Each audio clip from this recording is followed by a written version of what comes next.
Big Boss season 8 announcement రాగానే starting Tejaswini Gowda గారు వస్తున్నారు, విన్నర్ అవుతున్నారు బిగ్ బాస్ 8 కానీ తన ఫ్యాన్స్ అయితే చాలా హల్చల్ చేసినారు. ఓకే, ఫ్యాన్స్ అన్నాక హల్చల్ చేస్తారు, వాళ్ళనే ఫ్యాన్స్ అంటారు, తప్పులేదు. తను వస్తున్నారో లేదని కొద్దిగా ట్విస్ట్ పెట్టినారు. దాని గురించి మనం తర్వాత అయితే కొన్ని వీడియోస్లలో మాట్లాడుకుందాం. ఈ వీడియోలో నేను ఏం చెప్పాలనుకున్నా అంటే, నిఖిల్ అనే ఒక వ్యక్తి వస్తున్నారనమాట. తను సీరియల్ యాక్టరు. ఏ ఛానల్ పోయినా యూట్యూబ్లో ఆ వీడియోల కింద Bigg Boss season 8 winner Nikhil Nikhil Nikhil అనే కామెంట్లు వస్తున్నాయి. తన ఫ్యాన్ బేస్ చూసి నేనైతే రియల్గా షాక్ అయిపోయినా.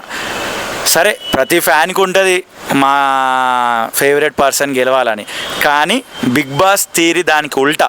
మీరు గతంలో చూసుకుంటే కూడా షణ్ముఖ్ జశ్వంత్కి విపరీతమైన ఫ్యాన్ బేస్ ఉండే. క్లైమాక్స్ దాకా అతన్ని తీసుకొచ్చినారు, కానీ విన్ చేయలేకపోయినారు. ఎందుకు అంటే game, it's all about game మీదనే ఆధారపడి ఉంటుంది. ఎనీవే, నిఖిల్ గారికి ఉన్న ఫ్యాన్ బేస్ని బట్టి నేనైతే చాలా హ్యాపీగా ఉన్నాయి. ఎందుకంటే వీడియో వేయగానే వ్యూస్ చాలా వస్తాయి, ఎందుకంటే ఫ్యాన్స్ ఆటోమేటిక్గా చాలామంది ఉన్నారు కాబట్టి. నిఖిల్ గారికి all the very best and fans కూడా ఆల్ ద వెరీ బెస్ట్. ఇంతకీ మీరు ఎవరు విన్నర్ అవుతారు అనుకుంటున్నారు అనేది కూడా వీడియో కింద ఖచ్చితంగా కమెంట్ చేయండి.